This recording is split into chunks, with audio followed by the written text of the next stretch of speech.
င်စင်နဲ့ပတ်သက်ပြီးတော့ဗောလေပြုပြင်ပြောင်းလဲတဲ့ဟာကိုပြုပြင်ပြောင်းလဲတဲ့ဥပဒေကြံကိုမကြခင်လွတ်တော်တင်သွင်းတော့မယ်ဗောလေလွတ်တော်အတည်ပြုလိုက်ရင်ဒါဒီဥပဒေကအတည်ဖြစ်သွားမယ်ဗောလေအဲ့ဒီပင်စင်နဲ့ပတ်သက်ပြီးပြောင်းလဲပြုပြင်ပြောင်းလဲမှုဥပဒေကြံထဲမှာနောက်တော့ပင်စင်ကိစ္စလည်းပါတယ်ဗောလေဒီနေ့ပြောမှနောက်တော့ပင်စင်ကိစ္စဗောလေအခုတတိယတော့ဗောလေRNT ကတ်ကလေးပဲဖြစ်ဖြစ်လေစစ်မှရတဲ့ RNT ကတ်အဖြူလေးကတ်လေးလေအဲ့ဒီအဖြူကတ်လေးကိုဖောင်လေးဖြည့်လိုက်ဖြည့်ပြီးတော့ဂျပန်နေထိုင်းပဲဖြစ်ဖြစ်ဗီယက်နမ်ပဲဖြစ်ဖြစ်ဗောလေ10ရက်တန်10ရက်နှစ်ပတ်တန်နှစ်ပတ်ထွက်ပြီးတော့နောက်တော့ပင်စင်ကိုထုတ်ကြတယ်ပြောပြောပပယူလေးအများကြီးပဲဗောလေပြောပပထုတ်ကြတယ်ပြီးရင်ဒါမှမဟုတ် RNT စာအုပ်လေးအနီအောင်စာအုပ်လေးလာဂျပန်လောက်တော့တော့6000လောက်ပေးရတယ်အဲ့ဒီစာအုပ်လေးရရင်အဲ့စာအုပ်လေးနဲ့ဂျပန်နေထွက်မယ်နောက်တော့ပင်စင်ရှောက်မယ်ပြီးရင်ဂျပန်ကိုပြန်လာမယ်ဂျပန်မှာပြန်ပြီးလှုပ်မယ်အဲ့လိုလုပ်တဲ့ကိစ္စတွေကိုဒီဥပဒေကိုအတည်ပြုပြီးရင်ဒါလုံးလို့မရတော့ဘူးပေါ့လေလုံးလို့မရတော့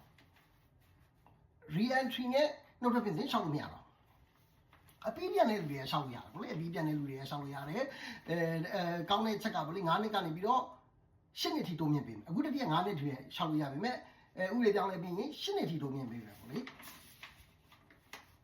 ဒါမှမဟုတ်လေအရင်စိတ်မပူနေပေါ့လေဒီနေ့ဥပဒေတင်ပြီးပြုတ်ပြီးတော့မနေ့ပြန်အစပြီးတော့re-entry နဲ့ရှောက်လို့မရတော့ဘူးဆိုပြီးတော့အဲ့လောက်ကြီးဒီမြန်မြန်ကြီးလုပ်เสียလိုတဲ့ကိစ္စမဟုတ်တဲ့အတွက်အဲ့လောက်ကြီးမြန်မြန်ကြီးမလုပ်ဘူးပေါ့လေမလုပ်ဘူးလို့ထင်တယ်ပေါ့လေကျွန်တော်စိတ်တင်ပြောရမှာပေါ့လေအစောတုံးတော့မှပေါ့လေနောက်နေ့4လပိုင်းလောက်မှစမယ်လို့ထင်တယ်ပေါ့လေဒါကျွန်တော်စိတ်ထင်ပြောတာပေါ့လေအဲ့ဒီနောက်ကျရင်တော့နောက်ကျလိမ့်မယ်လို့ထင်တယ်ပေါ့လေဒါကြောင့်လေကျွန်တော် Facebook မှာပေါ့လေမကြာခင်ပေါ့လေ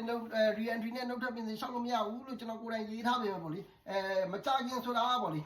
မကြခင်ဆိုတာဒါဥပဒေအတည်ပြုမှာမကြခင်အတည်ပြုပေးမယ်တကယ်လက်တွေ့ရတော့နောက်နှစ်4လပိုင်းလောက်လို့ကျွန်တော်ထင်တယ်ပေါ့လေဒါကြောင့်မို့လေအရင်စိတ်မပူနဲ့ပေါ့လေအရင်စိတ်ပူအောင်ရေးမိသွားတယ်ဆိုရင်လည်းတောင်းမှပါတယ်နော်